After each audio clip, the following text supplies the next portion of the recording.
ঢাকা চট্টগ্রাম মহাসড়কে আন্দোলন করছেন কুমিল্লার শিক্ষার্থীরা। সেখানকার খবর একটু জেনে নেব। খোকন চৌধুরী সঙ্গে আছেন, যাব তার কাছে। খোকন, কতক্ষণ ধরে এই আন্দোলন চলছে, কি বলছেন শিক্ষার্থীরা, জানাবেন। স্বাস্থ্যকর অল টাইম ফ্যামিলি কেক, সব সময় অল টাইম হেলদি লাইফ।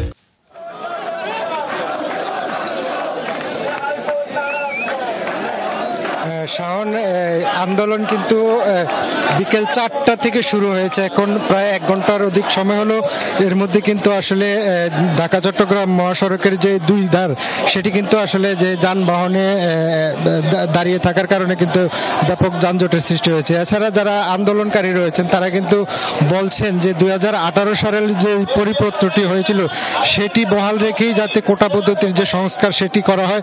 তারা কিন্তু বলছেন যে আসলে সরকারি চাকরি ক্ষেত্রে যে বৈষম্যের সৃষ্টি হয়েছে সেই বৈষম্য দূরীকরণে তারা আসলে এই আন্দোলন চালাচ্ছেন, এবং যতক্ষণ পর্যন্ত তাদের এই দাবিটি মানা না হবে ততক্ষণ পর্যন্ত কিন্তু তারা এই আন্দোলন চালিয়ে যাবেন বলে এখানে ঘোষণা দিয়েছেন। তো দুপুর থেকেই কিন্তু আসলে শিক্ষার্থীরা কুমিল্লা বিশ্ববিদ্যালয়ের ক্যাম্পাসে তারা আন্দোলন করে আসছিল।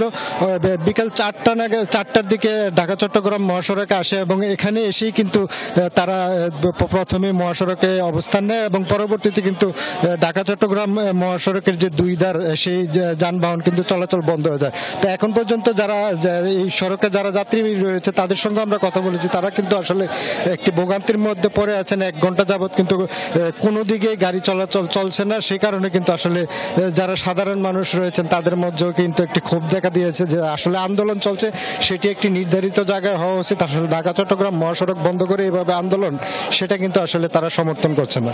শাওন। খোকন, অনেক ধন্যবাদ আপনাকে।